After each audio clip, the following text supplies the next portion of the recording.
Hey there, wonderful audience who have joined the revolving relationship today. Get ready to embark on an incredible adventure with us. Subscribe now and let's explore the concealed secrets and uncover the truth together.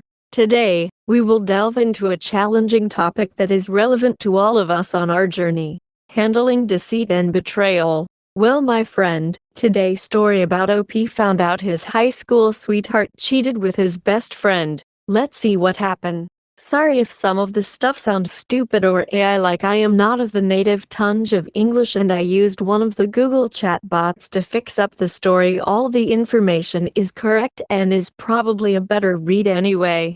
Just need some advice on how I should go about this weekend.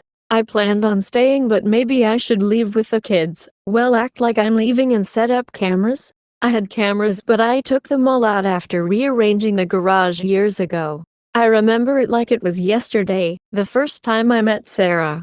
It was late in my freshman year of high school, and I had just made the varsity baseball team. That was a big deal for me, being the starting second baseman as a freshman. The attention and popularity came with it, but I was laser focused on the game. Then came the charity game, where our baseball team played against the softball team to raise money for the children's hospital.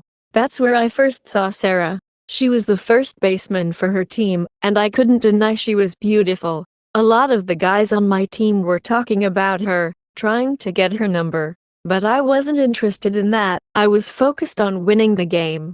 During the game, after I hit a single, I ended up on first base where Sarah was playing. I didn't think much of it at the time. I didn't acknowledge her at all. Not even after the game or during the pre-game meeting to discuss the rules. Apparently, that caught her attention. She told me later that out of all the guys who tried to talk to her, I was the only one who didn't, and that intrigued her. A few weeks after the game, Sarah asked me to prom. She had gotten tickets from her best friend, who was a junior and didn't want to go. I wasn't the type to turn down a dance, so I said yes. Little did I know, that night would change everything. That night, we lost our virginity to each other, and for the rest of our freshman year and the summer, we were inseparable. We found every possible place to sneak off and be together: closets in school, secluded spots on campus, anywhere we could be alone. Sarah had a high sex drive, and I was more than happy to keep up with her.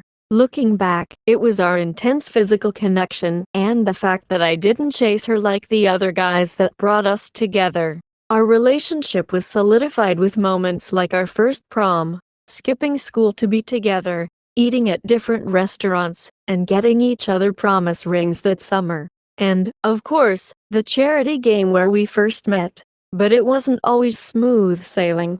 Sarah was very popular, and a lot of guys would text her. She handled it well, always blocking numbers and reassuring me that she only wanted me. She was open and honest, even giving me her phone's PIN. She hated the idea of cheating, and she made it clear that she was committed to me. This reassurance wasn't really needed, but it was nice to know she felt that way. Throughout high school, we were in many of the same classes, and we excelled academically. We were partners in group projects and participated in activities together. We were inseparable, and everyone saw us as a perfect couple. Sarah came to as many of my baseball games as she could, and I attended a few of her softball games when I could. My dedication to baseball was intense, and she understood that. Our school had a partnership with a local college, offering free tuition to students with a GPA of 3.5 or higher. I had a 4.0 GPA, which meant I had plenty of scholarship opportunities. By the time I entered college, I was making about $1,800 per semester from scholarships. Sarah and I decided to attend the same college, not wanting to be burdened with student loans. We lived comfortably during college, and I proposed to her at our graduation ceremony. It was a big deal, and our friends and family were thrilled. After graduation, I made sure Sarah had the wedding of her dreams.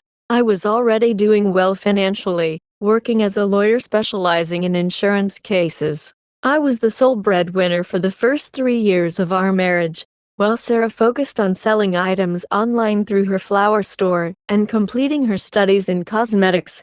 She enjoyed staying at home and was very appreciative when I renovated our garage into a salon area for her business. Around our 6th year of marriage, we decided to start a family. Our son, Isaiah, was born first, and he changed my world. Just 18 months later, our daughter, Abigail, came along. Life was good.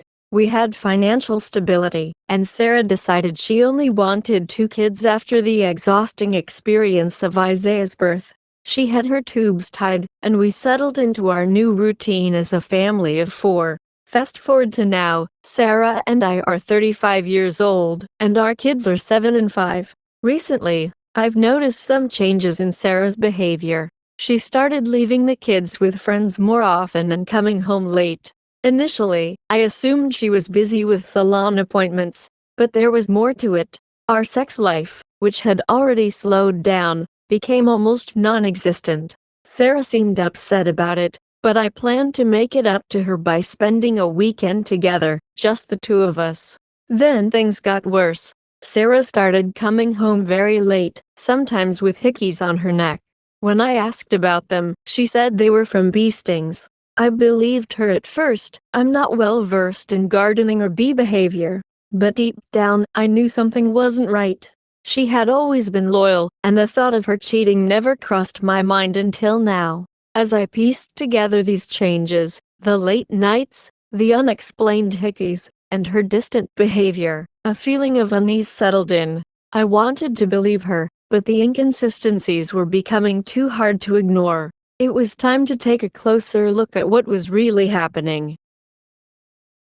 Please leave us a comment, like, and subscribe. The next part is coming.